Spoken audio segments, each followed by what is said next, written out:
కప్పి దండం పెట్టి సాష్టాంగపడి దండం పెట్టి వచ్చారు తప్ప ఈ రాష్ట్ర హక్కుల గురించి మీరు ఒక్క మాట మాట్లాడారా? మీరా వీరులు? మీరా సోనియా గాంధీని లేకపోతే రాహుల్ గాంధీని ఎదిరించినటువంటి ధీరులు మీరా? మీ కేసుల కోసం భయపడి ఎక్కడ లోపలేస్తారని చెప్పి భయపడి క్షణం క్షణం భయంతో బతికి ఈరోజు మా గురించి మాట్లాడతారు మీరు.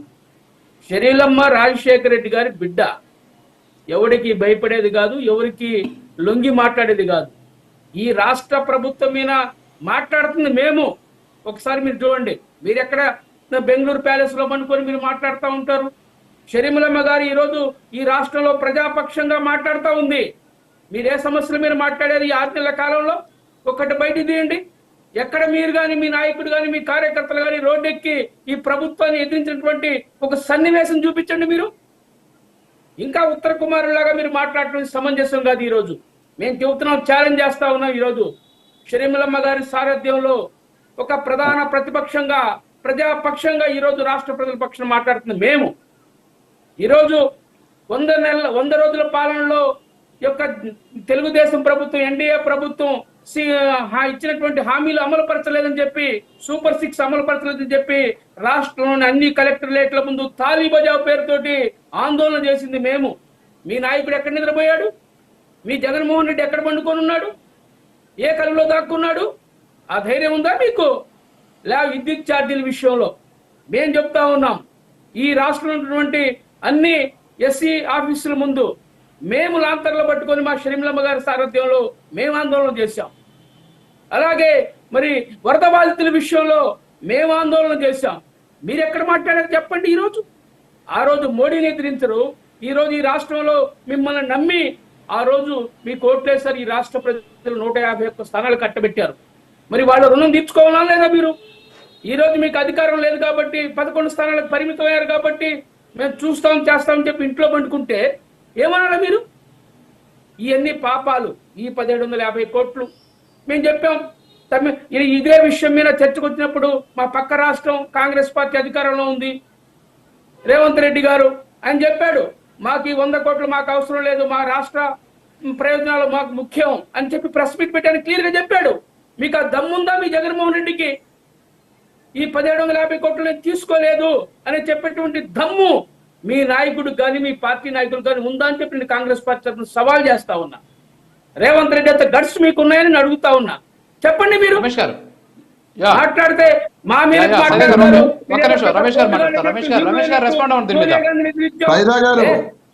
అన్నా ఇనన్నా ఈ దేశ స్వాతంత్రం కోసం పోరాడింది మేము, ఈ దేశ స్వాతంత్రం కోసం పోరాడింది మేము, ఈ దేశ సమైక్యతను ఇందిరాగాంధీ గారు, రాజీవ్ గాంధీ గారు బలిదానం చేసింది మేము.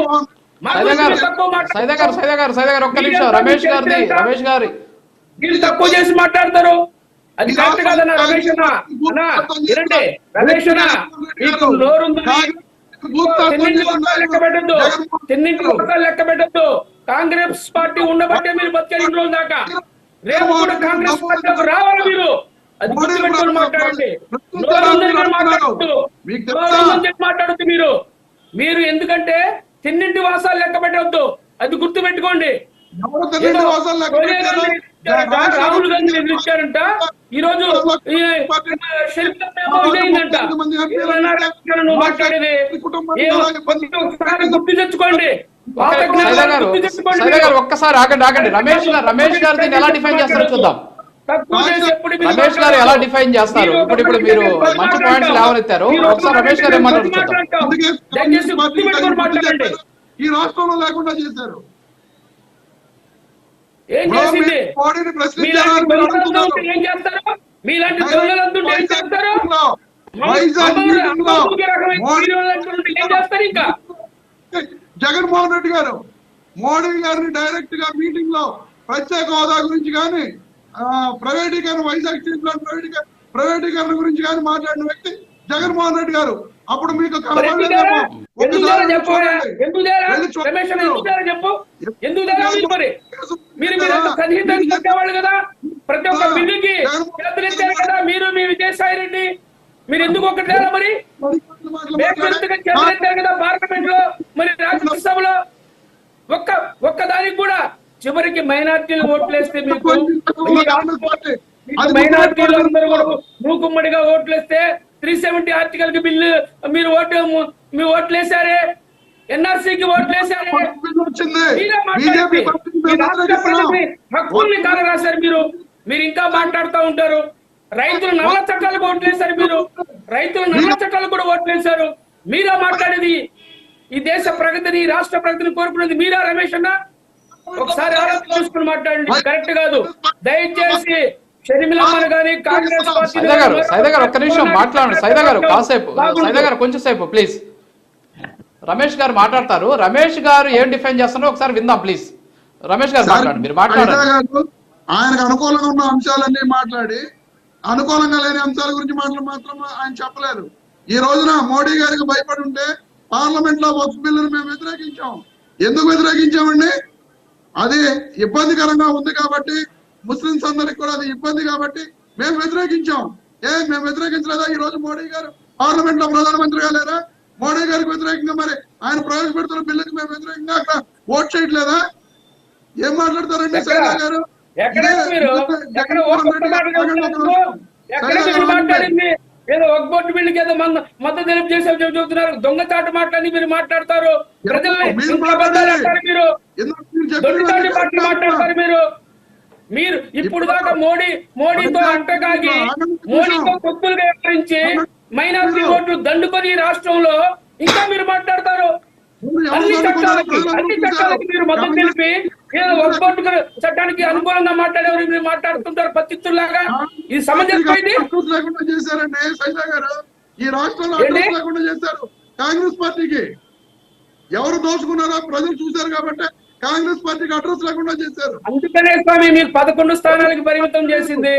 మీకు ఇంకా ఆ దేవుడి వెంకటేశ్వర స్వామి మంచి బుద్ధి ప్రసాదించాలని కోరుకుంటున్నా.